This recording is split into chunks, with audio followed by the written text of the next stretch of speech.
developing breeds of excellence. Here is an edition from Soaring Eagles talk show you wouldn't want to miss for anything. And this is because we all have big dreams, we have ambitions, we all have goals we have set for the future, we've set for our lives. And I know a lot of us have been working towards achieving those goals. A lot of us have seen our future bright and that we ended well. But the thing is, we've attended so many seminars, conferences, we've been to webinars where they tell us a lot of secrets to success and secrets to greatness. But there is one key secret that many of us are not aware of. And that is why we are talking about this very vital topic today. We're going to be talking about mentors and role models. To be specific, their roles in shaping great minds. So before we launch into the discussion of the day, allow me to introduce to you our guest speaker for today. Hello, sir. Hello. You're welcome. Thank you very much for having me here. I'm glad to be here with you today. Okay. I'm thrilled to be hosting you. Nice to meet you. So we'd like to know your name, what you do, whatever you like to tell us or yourself. All right. My name is James Oluwatobi Okwebe. I am a pastor. I also am a coach and teacher. I also professionally I studied quantity surveying, but I work as a sales representative in one of the hospitality industries in Jos Plateau State. And basically, one of the things I live for is to try to be a blessing to people around my life and try to, by God's instrument through me, to ensure that people also enjoy and partake in the goodness that God has given us and also flourish in the life that He has called each and every one of us to live to. So if there's any joy that comes to me or fulfillment is seeing that God's will is done in my life and through my life to see others also enjoy that fruitfulness. So briefly, that's just who I am and what I do for the purpose of this meeting. Yeah, that's what I would say. Okay. Yeah. Thank you so much. Thank you. And you actually look and sound cool for a pastor, so I was surprised. Got you. Thank you. All right, we are going to go to our first question. We'd like to know who a mentor is. Who is a mentor or a role model? All right. All right. So the word mentor, a mentor and role model, bringing them together, they're kind of different, but I'll try to make sure they are put together because a mentor is by the experience, by knowledge, and by track record, is someone that is trying to bring others up to the place where he or she has attained, and also to see that people's life go beyond mistakes and enter into realities that they've already experienced. So if you want to know a mentor, you know a mentor by the knowledge he's passing down. You know a mentor by the experience that he's passing down. You know a mentor by the platform he creates for people to also go through. They should have the same results he or she is having, but not the pain. So you are removing pain from people's experience and giving them the results. That's what a mentor is trying to do. So let me remove the pain. Let me give you the result. Let me give you the platform I have achieved and remove the pain out of it, and also remove the mistakes. So mentorship is that platform that's created to remove pain, give experience, give knowledge, so that people can be able to achieve success, achieve great things, achieve purpose, achieve their goals without any hitches on the way. So let me just put it in a nutshell. In a nutshell, a mentor is someone that is passing down knowledge, passing down experience, passing down tools to ensure someone else achieves the success that he or she has achieved. Okay. Yeah. So what about a role model? So a role model is there is admiration for a role model. Anyone can be a role model, but when you say you are a role model, it's because you are looking like something someone wants to look like. So admiration is there, and then the character, there's morality in it, there's character in it. So your character is affecting someone, your moral conduct is affecting someone, your lifestyle is affecting someone, your followers, let me use the Gen Z words, your followers, your influence is affecting someone's life. So that person looks up to you for something. There's something about your life, there's something they see in your life that makes them aspire or inspires them to be one to push to achieve that. That is a role model. So a role model is someone that stands in a position that influences others to want to look like him. So if you put that together with a mentor should be a role model and also be a mentor. What do I mean? You should have a level of influence, that's being a role model. Then being a mentor there means that he or she should be able to now pass it down. It's one thing to be influential and be able to guide others to come up to where you are. So if you are looking at me and you like what I do, you like what I am living by, the things I am doing in my life, but I can't teach you how to become that thing. I'm not a mentor. I'm not a mentor. And mentorship requires that there should be a system of passing it down, then helping that person come up to look like what they are admiring about your life. So if you ask me, I believe that being a mentor and being a role model should be two things that work together. Have the influence and have a system of transferring knowledge, organized and structured knowledge for people to attain that level of influence that you're bringing to the table. Yeah. Okay, thank you so much. Thank you. Okay, so we love to know the qualities that every model, every mentor, yeah, rather, and role model should have. Every effective mentor should have. Yes, and role model should have. Well, from the foundation of every mentor is important that the person has a moral conduct that is very exemplary. I'm speaking on a general basis, but if you ask me from the beginning of knowing a mentor, that mentor should fear God. The reason why I say moral is because moral is actually attached to fearing God. So before you're moral, you actually have the fear of God in you. You need to fear God first before you can even represent him. You can't represent him to other men because you will not represent the right image to them.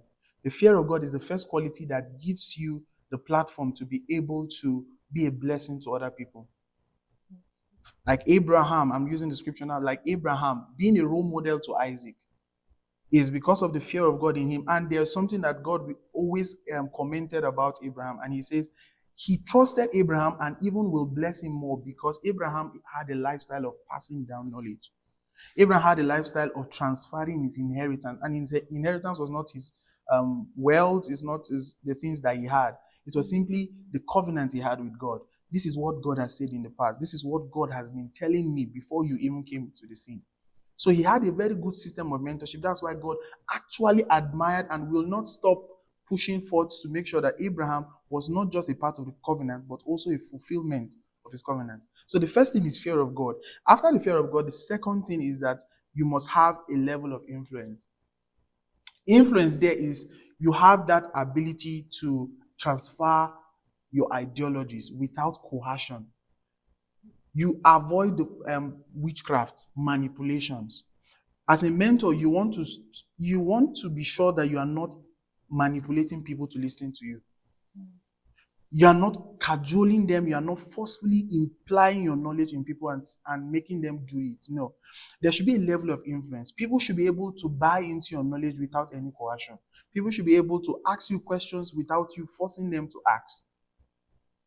And that quality of influence is because there is that, at the beginning we're defining role model. We say the person must have admiration. They must admire and look up to you for you to be able to transfer your knowledge flawlessly. So if there's the fear of God, number 2, there should be influence. Number 3, there should also be experience. Experience there is understanding.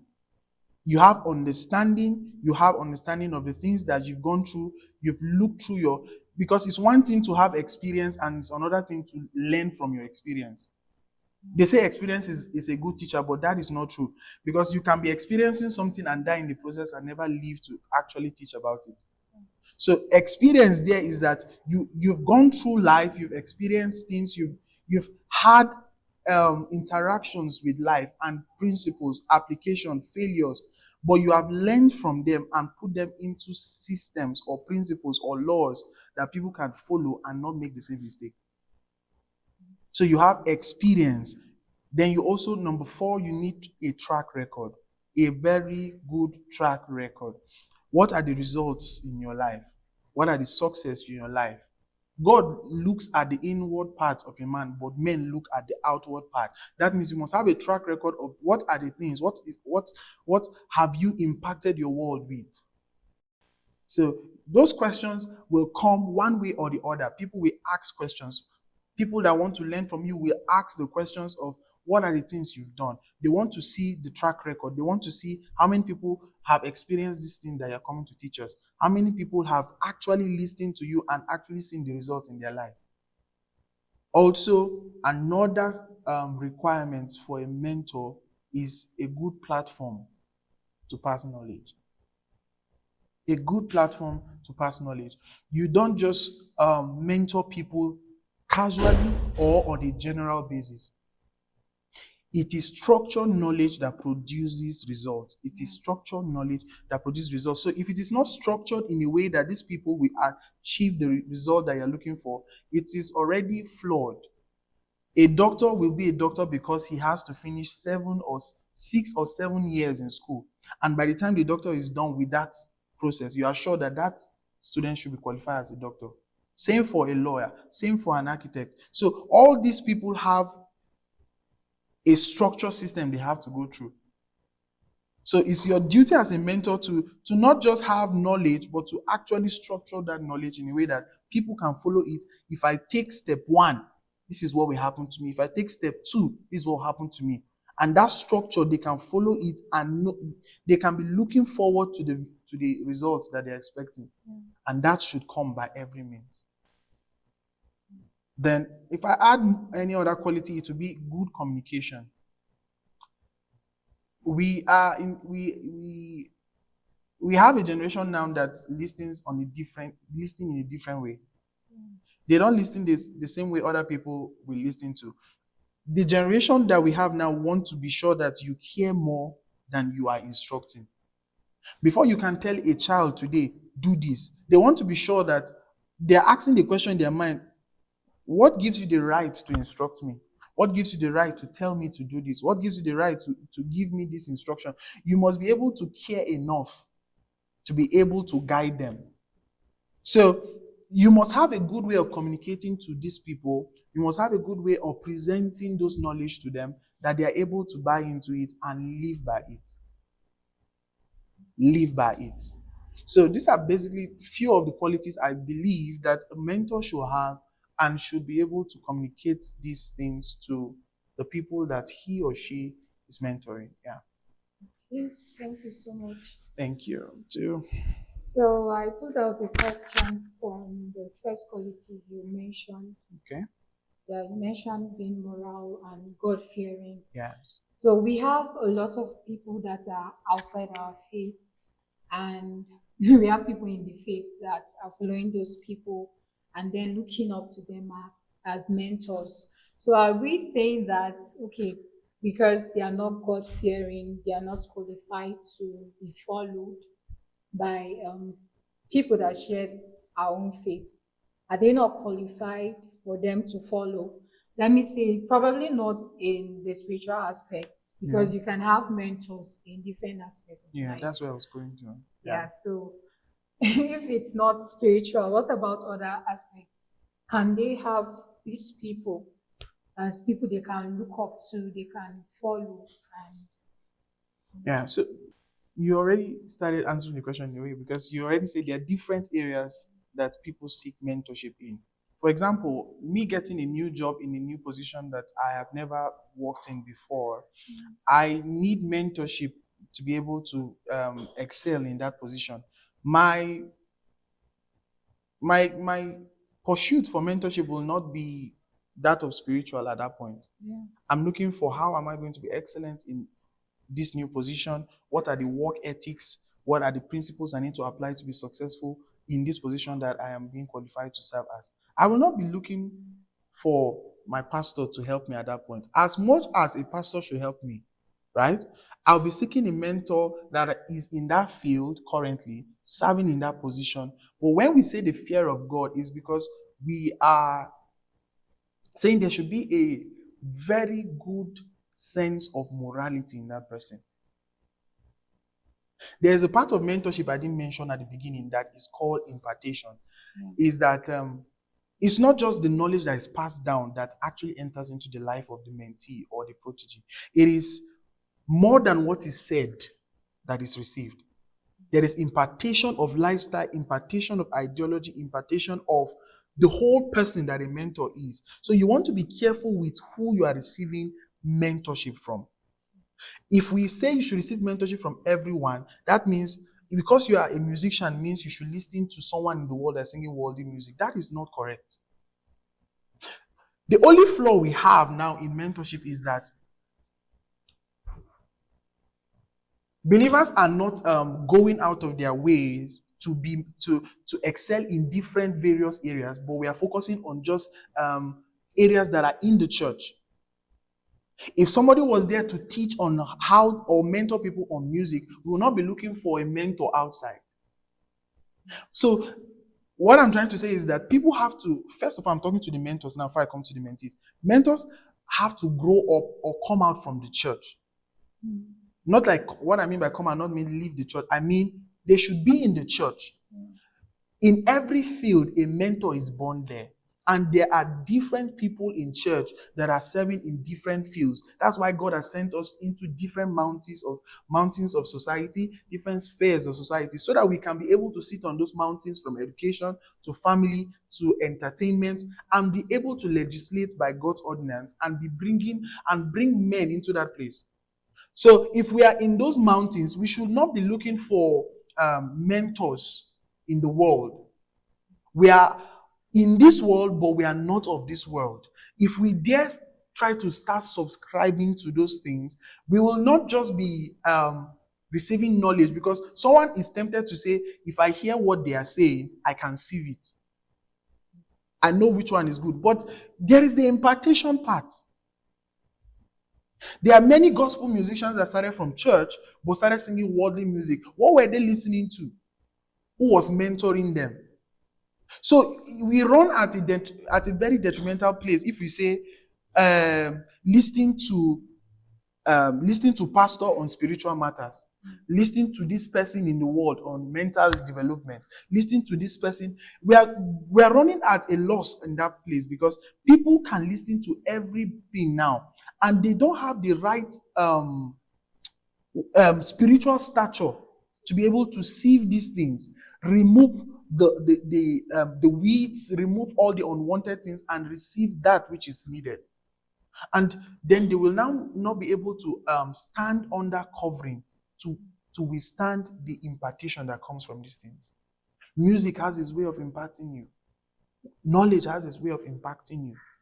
So how do we guide against this? That's why I say the fear of God. A level of morality must be seen in that person. I'm not saying that everything you want to learn will be with one person. I'm not saying that everything you need to become will be resident in one person. Your pastor, as a spiritual head and covering over you, has his role to play in developing you spiritually, right? But amongst the gifts, that's why he says to some, he gave pastors, he gave teachers, he gave evangelists, he gave prophets for the perfection of the saints. That means if you say a perfect saint, it's because he has engaged the different offices. He has engaged the teaching priest. He has engaged the pastoral office. He has engaged the apostolic office. And because all of them came together, the perfection of that saint is going to be actualized. So you can't say it's just one person that is your mentor and this person is teaching you everything. Not necessarily. The Bible did not say that. So if you need to learn and develop yourself in this area, there are people There are people. The only question is, how do you find these people? Because some of them are hiding in plain sight. Some of them are just there but not accepting to own up to the position of being mentors. Some of them are actually there and have provided their materials, but people don't know how to access their materials. So mentorship is not one way. It's not just in-house. It's not just for a pastor to do. It's not just for a spiritual leader alone. It is also for a mentor can be in the work environment. A mentor can be in your professional lifestyle. A mentor can be in different sects of your life. Mentally, psychologically, your finance, you need a mentor. Your health, your physical health, you need a mentor there. Your purpose and assignment, you need a mentor there. There are different people that have been positioned to ensure that you are successful in this thing and they can guide you through this path. You can't listen to every voice. There is the law of impartation that happens. There is the law of impartation that happens. So you can't trust that what you are receiving from that person is going to be healthy to your life spiritually, except the fear of God is there and a high level of moral standard is there. Then you can say this is a trusted place to put your trust, because you are listening to instructions in mentorship. You are not just listening to ideas. Mentorship is not, there's ideas that are being shared, but mentorship is about instructions. So if this person instructs you to do this, whether good or bad, at that point you are looking for how to achieve the same result the person has achieved. So you can't be sure that you are being led in the right path if this person does not have this first criteria, the fear of God. Yeah. That's a lot. Okay, sorry. For answering too much. Thank you so much. Thank you. We would love to know how have mentors and role models contributed to the development of the lives of people, because we are in a world where people don't just do things, don't engage things when there is no benefit attached to them. So we'd like to know, okay, now that we are saying people should have mentors so that they can have direction, guidance, and all of that, what are the benefits or what are the contributions that we've seen around us that mentors have rendered to the life of people? Number one is structured knowledge. You can learn everything online. The virtual space is so wide that there's nothing that is not taught there. But structured knowledge is the first advantage of mentorship. Like I said earlier, you can be sure that if a student goes through the medical school and follows every class, every lecture, every assignment, every practical, you can be sure that at the end of that journey, that person can be certified to be a doctor because of structured knowledge. Same for every field. So how do you get structured knowledge? It's because someone has sat down, weighed and carried everything that he has experienced, everything that he has passed through, and has put it into a very structured way of you learning. The Bible is very peculiar about that. There are people that should be served meat and people that should be served milk. You don't start serving meat to a young child. You give the child milk first. So people run out of mentorship because they are in a hurry for results but do not know the advantage of structured knowledge. Foundations cannot be joked with. Any man that plays with foundation will always at the end fall into different forms of obstructions that will come on the way. He will stumble into many diverse sins, as the Bible puts it. So foundations are important. So when you see mentorship that is structured, they take you from drinking milk to eating solid meat. So it's the journey, step by step. The Bible puts it as line upon line, precept upon precept. So you don't just give knowledge anyhow. You can't learn except it is structured on the platform you're learning from. But it has to be structured. That's the first advantage that anyone can get from mentorship. So if I'm submitting for mentorship, I'm sure that the knowledge I'm getting is going to be structured, is line upon line. I'm not going to be served meat scatteredly. So if you ask me, how did I grow up? I can tell you, I started from here. I went to this level, and this was the result that came at my life. That's the first advantage. Then the second is platforms. Mentorship affords you the platform to actually showcase your gift, platform for correction, platform for reshaping. The platform outside does not afford you the chance for you to come and test. You can't go and test your gifts when you are out there. But mentorship affords you that platform. You can try again until you are refined. So there is the space for refinement, the space for correction, the space for adjustment during mentorship. This is the place where you can be yourself. This is the place where you can actually ask true questions. You don't have to carry yourself in any certain way to send a message to anyone. It is your growth that's the concern there. So if the first one is structured, the second one is a platform to grow.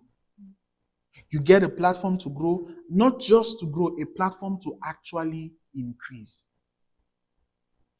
A mentor can actually give you a platform to show your gift, and somebody can call you. Because they have already attained the success you're looking for. Just one phone call from that person now can give you an opportunity that you've been looking for all your life.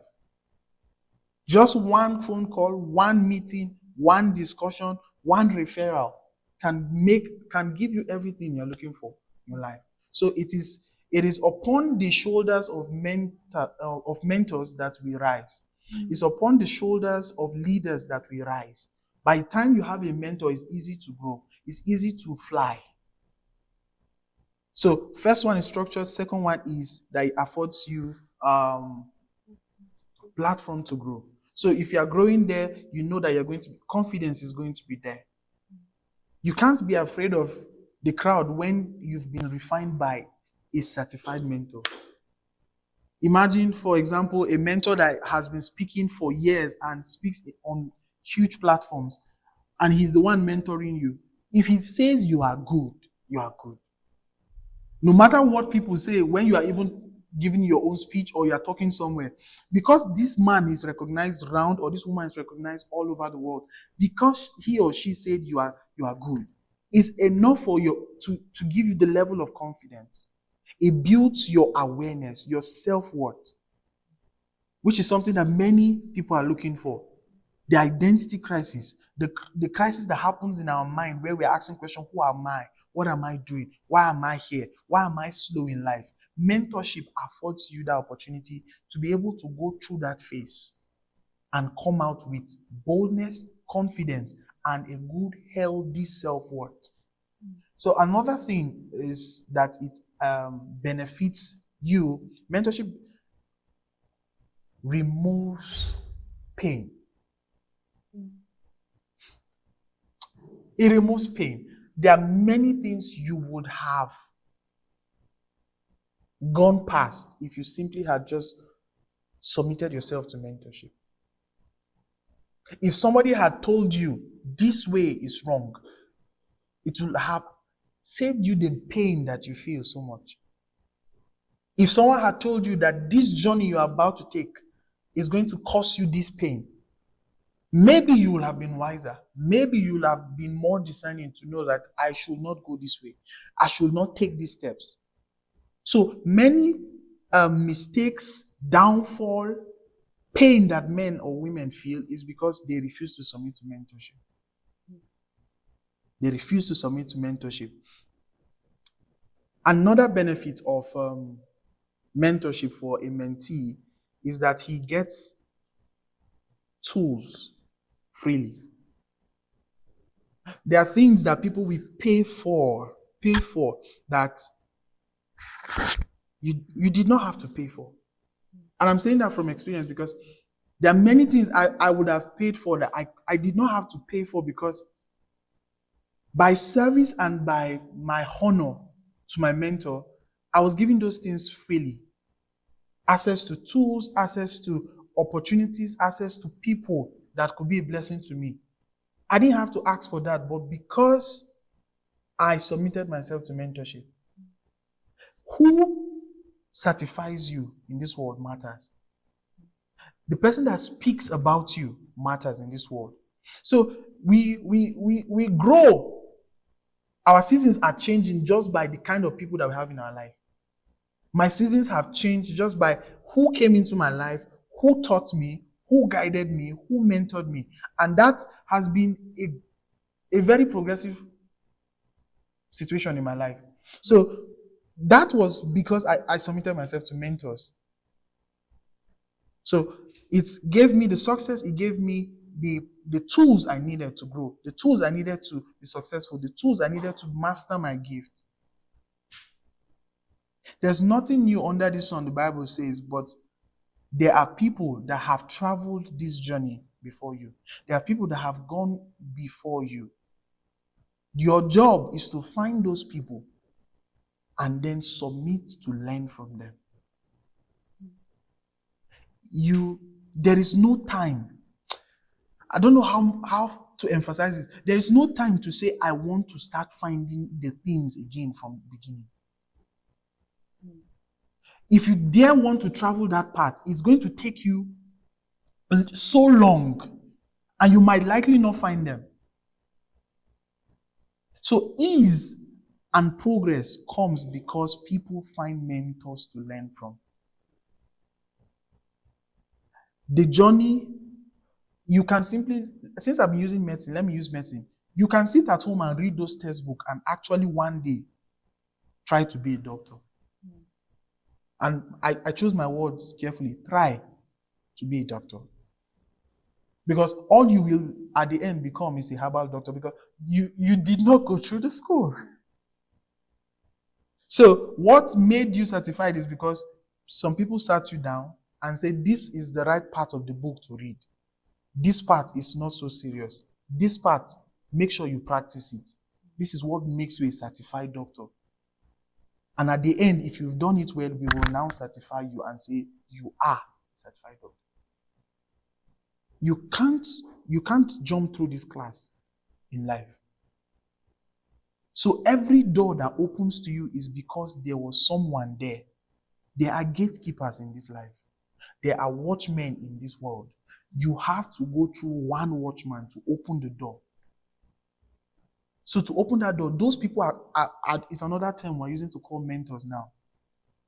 You just simply have to discern them, humble yourself, be teachable, honor these people, and by service, that door will be open to you. So my answer to that question is, it affords you structured knowledge. Number 2, it gives you tools. Number 3, it gives you a platform for growth and for success. It also gives you, the last one I said, ease and progress. The ease of growth, ease of progress, and you can experience that simply because you have submitted yourself to mentorship. Okay, thank you so much. You're welcome. I have a question from what you said concerning pain. Yeah. So I would like to know, does it mean that, okay, I have a mentor, and of course I know that you definitely be working in what they have instructed and asked you to, and then it will ease you pain. But does it take the place of process? Because process is another thing that I believe no matter what happens, you pass through You it. must pass through it, yes. So I would love to get clarity On that, yeah. on that. When I say pain there, I'm glad you really asked this question, because some people get offended when they are being mentored, but they still have to go through the process. Nothing refined comes out without going through process. But The ease of the pain. Jesus said to the people, "Come unto me, all ye that labor and are of heavy laden, and I will give you rest." But he also adds and says, "My own burden and my own weight is not that heavy." I'm just paraphrasing now. He did not say there is no weight. If he had said there is no weight, then we would have said, okay, mentorship can afford you something like that. But process, there is the grinding, making, shaping that happens. But what happens alongside mentorship is that mistake is removed. The uncertainty, trial and error part, where you are trying this. Now, you are trying this, but you are trying this because there is a result that someone has told you will happen. You can go into the pain and know that this is actually what you should become. You know that if grape is being grinded, blended properly, you should have grape wine. It's a trusted process. But if you are now uncertain about it and you have to do other things to try to bring wine out of grape and you don't follow the right process, there's pain of time that's going, there's pain of effort that's going, the loss of association that's going. There are many losses that happen because people refuse to. It's those losses that we are guiding against. One is time. You can achieve this thing now. That means process for you can be short-circuited. It can be shorter. People can actually go through process on a shorter time. But it does not remove process. It does not remove process. It took Jesus how long to grow up? In Luke chapter 2 verse 52, where he says, and Jesus grew in stature, in wisdom. It took how long? Almost 30 years before Jesus started ministry. But it took 3 years to make disciples. So if it took him 30 years before he started coming into ministry, I'm not saying I know exactly what he was doing in 30 years, but somehow it took time for him to get there and then start fulfilling ministry. So if he was raising disciples and bringing them up to fulfill the same ministry and same calling, maybe they should go through the same 30 years. Since his experience he wants to pass down, they should go through the same process. But no, after 3 years, he qualified them and said, you are certified to carry the power, to carry the authority that will be given unto you. Tarry ye in Jerusalem until you be endued with power. So what he took 30 years to build up, he gave them in 3 years. So you're seeing that time has shortened there for them. So, but pain was not absent for them. There were exercises they had to take. There were things they had to be involved in, experience by themselves. There's one thing mentorship does not remove from you: process. It eases the pain and shortens the time, but does not remove the process. You will still go through the process. But in a shorter time, under less effort, under less pain, under less loss, as the case may be. Yeah. Thank you so much. Thank you very much. Another thing is mentorship has been abused in our world today. We've heard of so many stories and scenarios in that regard.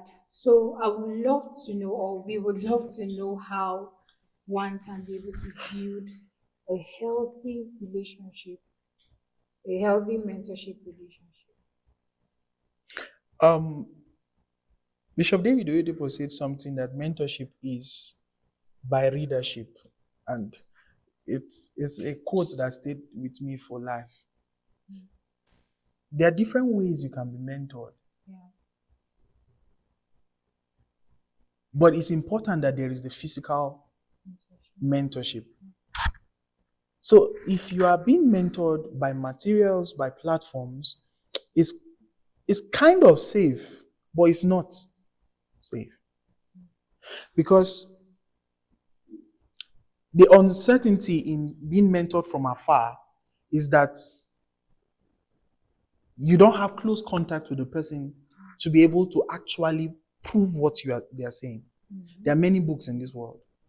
And you opening one book and reading from it means you've been impacted by that person. I believe that books are really spiritual. Yeah. You don't just read a book and think that all you got from that book is the lines, the book, the write-ups. No. Impartation happened. Bishop David Oyedepo said he was imparted by Kenneth Hagin's books. He read his books without meeting him for once. But he knew the day that gift, that ointment came upon him from Kenneth Hagin. How? Because he was reading a book. If a man read a book and got that kind of impartation, and you are reading another book that is not a believer's book, what impartation came on you?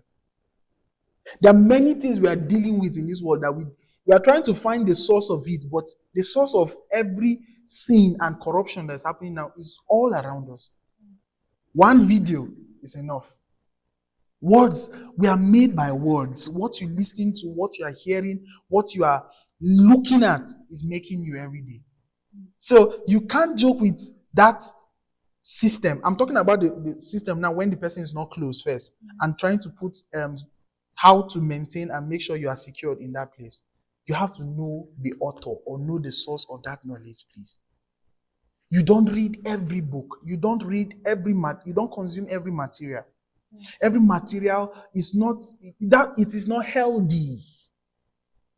So how you are going to go about those kind of things is that know the author, check the track record of the author, make sure is a qualified mentor to be able to inform you on the matter you're about to study, and then check track record. Track record means check the feedback or the testimony of other people that have before you please go into those material. And in other cases, like please make sure they are recommended. Try to get recommendations. Don't just read anyhow.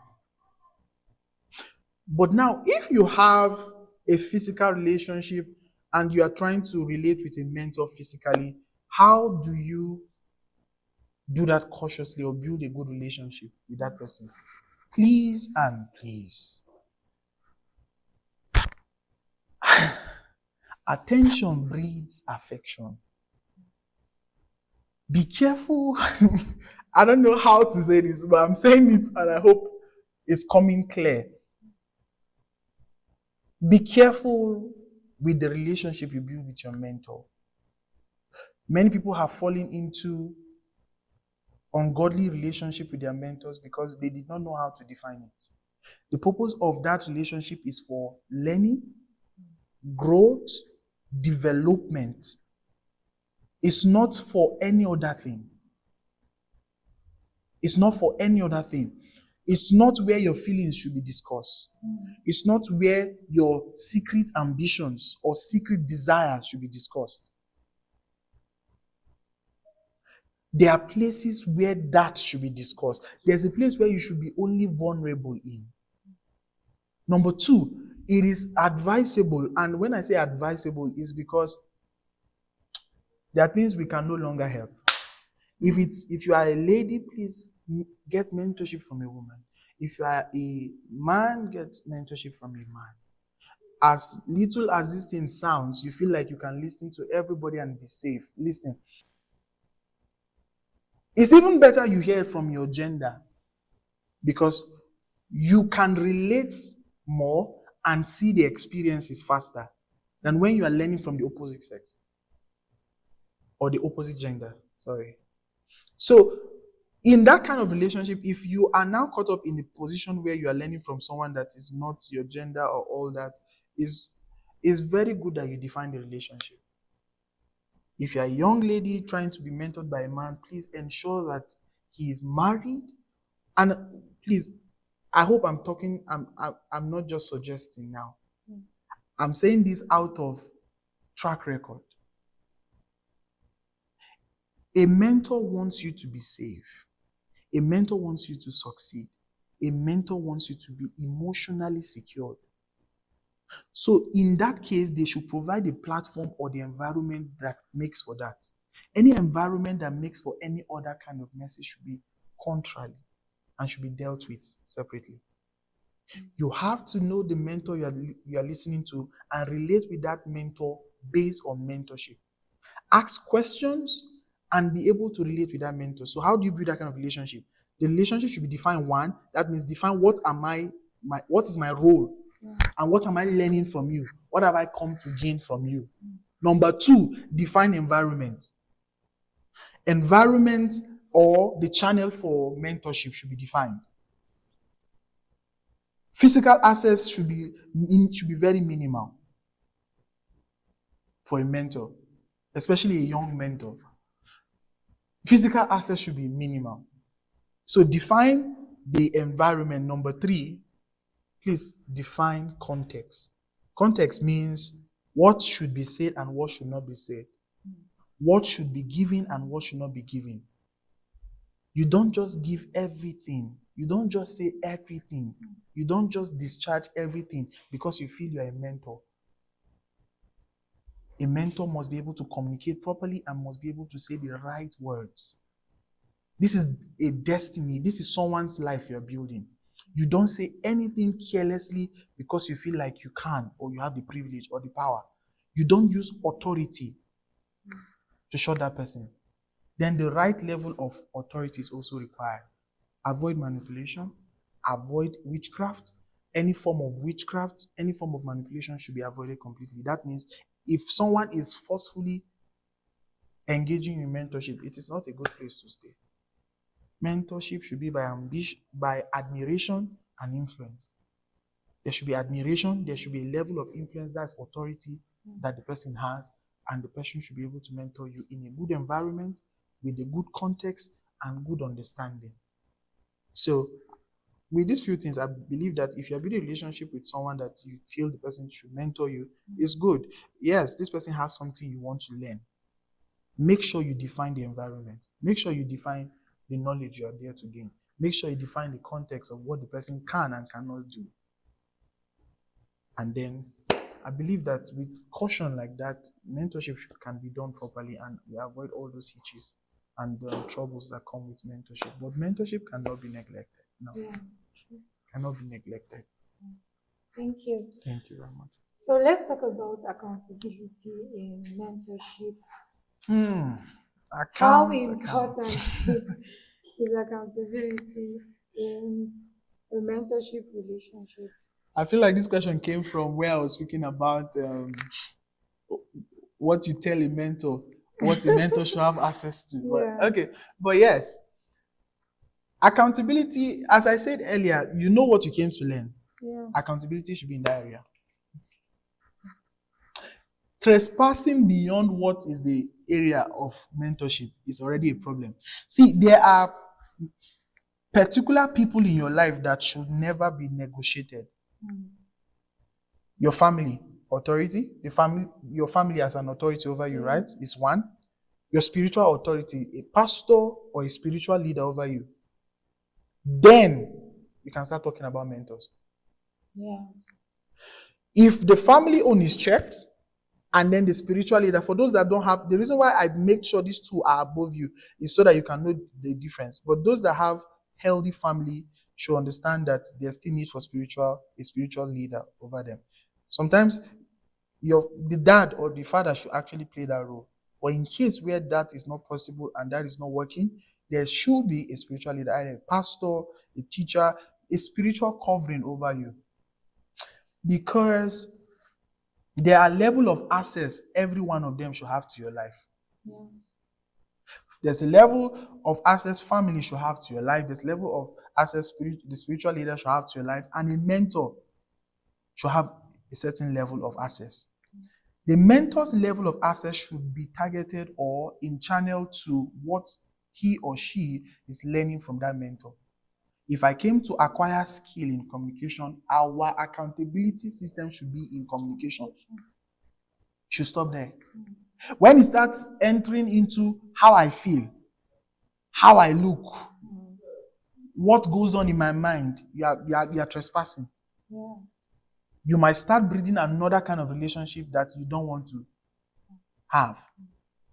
So, who should have access to that kind of information? Who should, even your spiritual, they are matured enough to be able to receive that information for you and be able to even guide how you converse with them. There are some things that you should not even tell your pastor. There are some things that you should not mention to a pastor. Because it affects him as much as he's your spiritual covering. He should be able to see it just by your behavior. There are spiritual matters that should not just be joked with. And he should be able to just see it, discern it, and be able to proffer solution to it and help you through that and guide you through. But a mentor should not have access to things. What are the things that a mentor should have access to? Your intimate life, your emotional life, your spiritual life. But remember at the beginning, I was making sure you understand that a mentor should be God-fearing, right? Yeah. Yes. But if he is actually fulfilling that, should he not have access to your spiritual life? He will contribute in his own way, but directly as a spiritual leader over you, you should have your spiritual covering or your spiritual leader that mentors you in that area. So you don't have to put all of your fruits or everything about your life in one basket. Don't put all of it in that basket. No. You are already limiting God and limiting how he uses men. He uses diversity of gifts to be a blessing to you. So if it's just one person that is your spiritual mentor, your mental clinic, your physical clinic, your finance clinic, your purpose and assignment clinic, please don't get me wrong. The church should actually feed all these needs. Yeah. Mentorship started from here. Started from the church. So it should actually flow from here. So everything you're looking for should be there. In case it's not there. But in case it's not there, please be careful now. Know the access or the level of access people should have to these areas in your life. Your emotional life should not be given to everyone. Your mental capacity is the only place that they should have access to. That means they are developing you mentally. That's if it's not your spiritual leader now. You get the point. So, level of access should be coordinated. The level of proximity should be coordinated. And then accountability should be in that area. I think that's what I'm trying to bring to the table. So if I'm being accountable, what should I be accountable for? Be accountable for what you are being mentored for. And accountability is not report. It's not until they ask you in mentorship. Because mentoring people can be very tricky because they're expecting you to become a father or become a pastor. No. Mentorship is the same. It's almost like your teacher in class. By the time I teach you, I give you a task so that you can better understand what I've been taught, and then you can apply it, come back with feedback. The laziness now in receiving mentorship is that they are waiting for you to ask for that feedback. They are waiting for you. As a matter of fact, if you are being mentored and you don't have more questions, you are not understanding. Mentorship breeds more questions because clarity is the goal. Understanding is the goal. So if I'm telling you or guiding you in this particular area, how I know you are understanding me or you are even applying what I'm saying is that more questions should come. Questions reveal desire. Questions reveal your purpose. Reveals your assignment. So if you are not asking the right questions, you will never grow. So how I know you are actually seeking correct mentorship is that you are actually coming back with feedbacks. And feedback should be honorable. They should be actually respectful. Some people can come back with such feedback and feel like, for example, let me use the disciples. The disciples came back to Jesus after Jesus sent them in Matthew 11, and he sent them to go and preach the gospel and give them authority that they should heal, they should be a blessing to people, they should heal the sick, cleanse lepers, and they went. They were successful. They were so happy. And they came back to him with all the testimonies. Came back to him with the joy of, we've done it. We have gotten what you've been doing. And guess Jesus' response? He says, count it all joy that your name is written You can come back arrogantly and think you've left the school. You can come back disrespectfully and think that because you got the result, you are done with classes. No, no, no, no, no. If you are actually submitting to mentorship, the mentor determines when you're done. But that should not give the mentor right to now expand or keep a student beyond the time frame. But it is the mentor that determines the end of the school. So you can be sent out, you are getting the result, but make sure you return back to make sure that the school is properly completed. So accountability is feedback, is respectful feedback, is constant updates on your progress. It's constant update on your track record, on your results, on your mistakes, on your experience.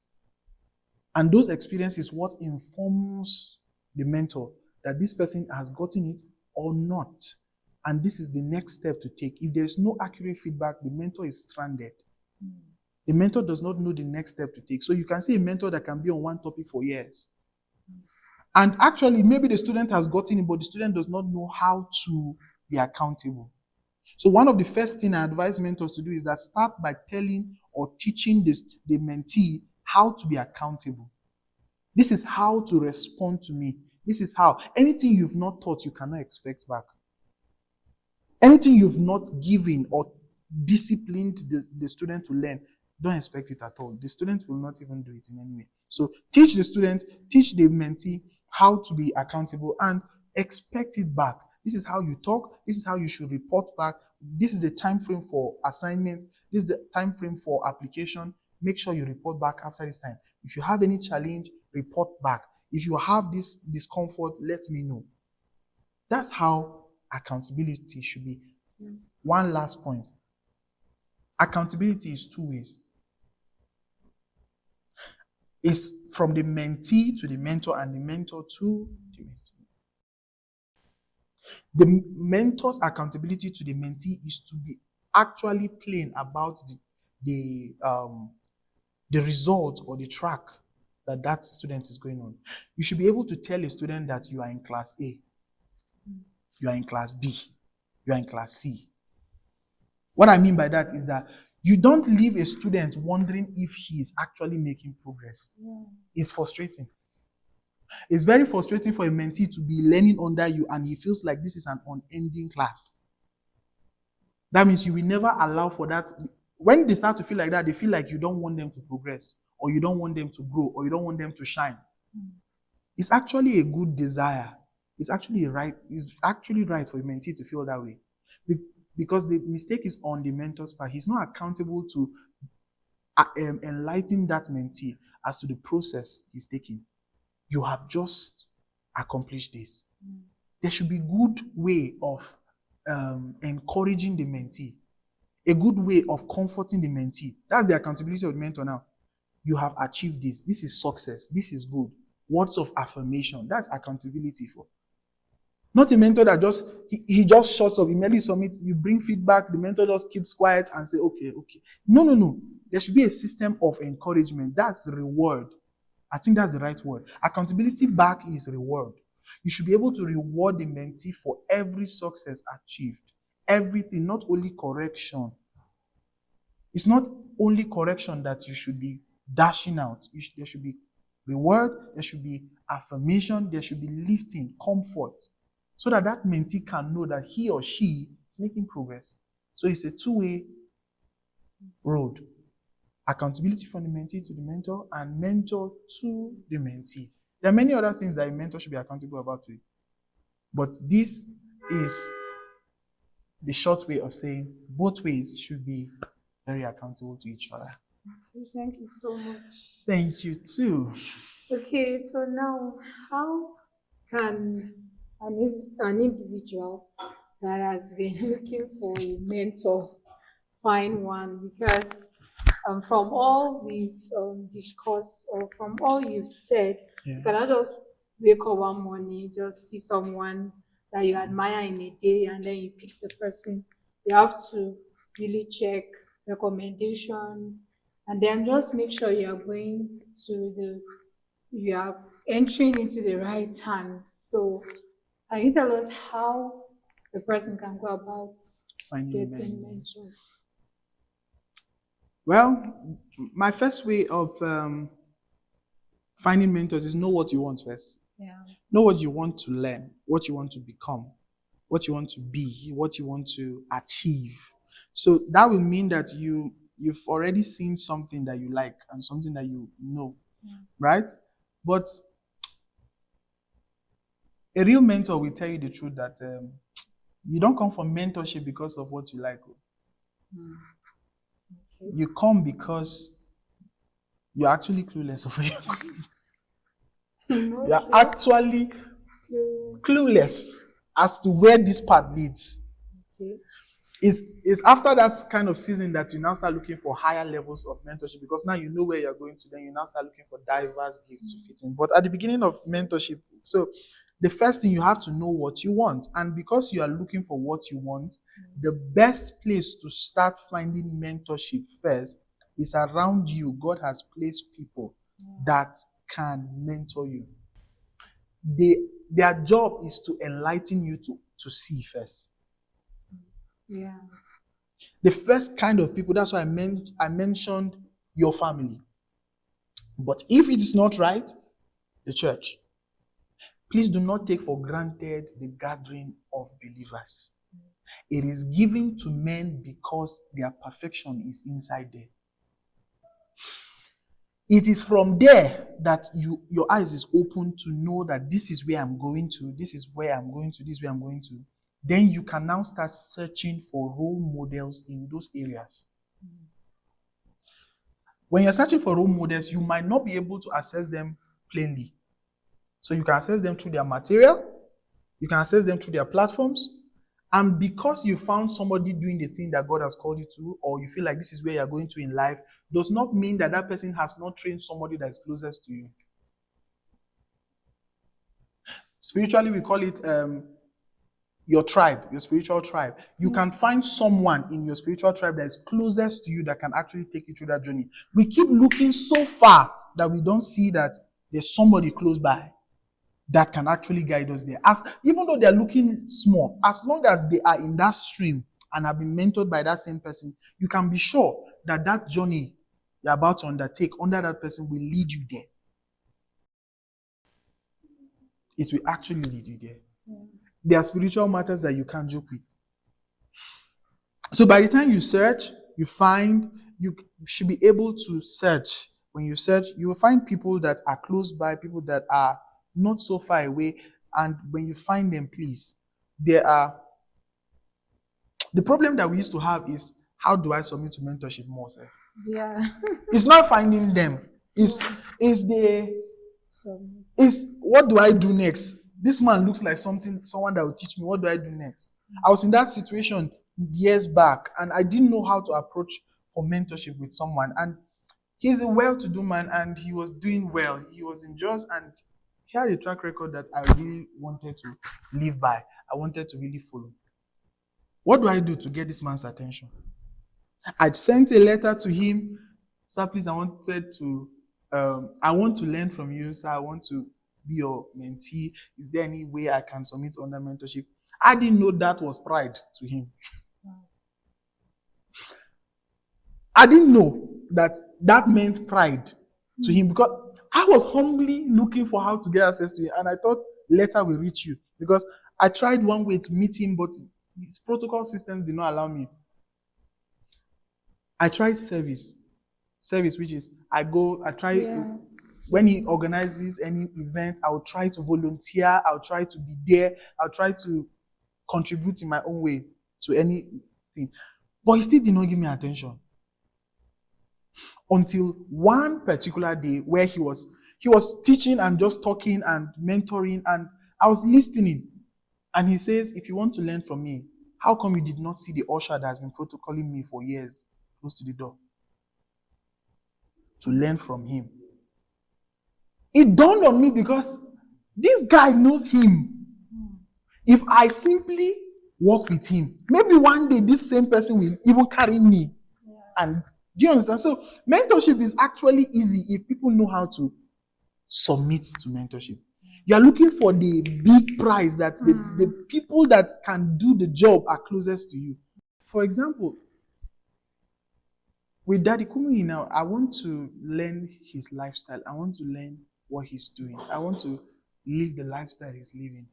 I want to grow up to, that's a role model for me. That is someone that has lived a track record that any man that wants to be great will want to live by. But I want to learn that, and I'm looking down on the pastor that he has trained close to me. It's not possible. I will never have access to that.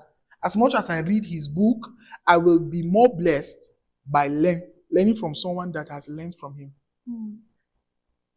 So the way of learning mentorship is simple. By the time you look, you know what you're looking for. Search. Make sure you get the highest ranking people in that field or in that area you're looking for. But when you are done finding the highest peak, find the people that he has trained that are closest to you. Who is the person that is listening to this person and talks like him and ministers like him and has the traits of that person I'm looking at close by to me and can guide me in that path, that person? You will grow faster than saying, I will go and be listening to that person's material until I become. As much as that is still possible, you can still attain it. That is longer. That takes longer time. And judging by who we know that we both know we are, you will not be consistent. You will not be consistent in doing that thing you want to go and do. It's not easy to watch one YouTube video and say, I'm going to consistent and watch all the... As much as hunger and burden can be in a man, the Bible says there's a season where you will faint and be weak and be weary. That is when a mentor actually pushes you and encourages you and keeps you going. So you can do all you can and say, I can learn on my own. Wow. You shouldn't have gone to school then. You should have learned chemistry, learned physics, everything at home. And how many times did you look at your textbook and you were actually going to study your textbook like the way you were doing when you were in school? You knew you had a timetable, you must be in class by this time. You knew that you had to be in school by this time, close by this time. So it's the same thing for mentorship. There's a system of your growth already. So you want to kill your slothfulness. That's your laziness.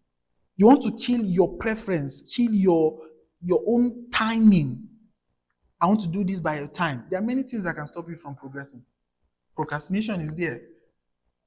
Delay is there. Distraction is there.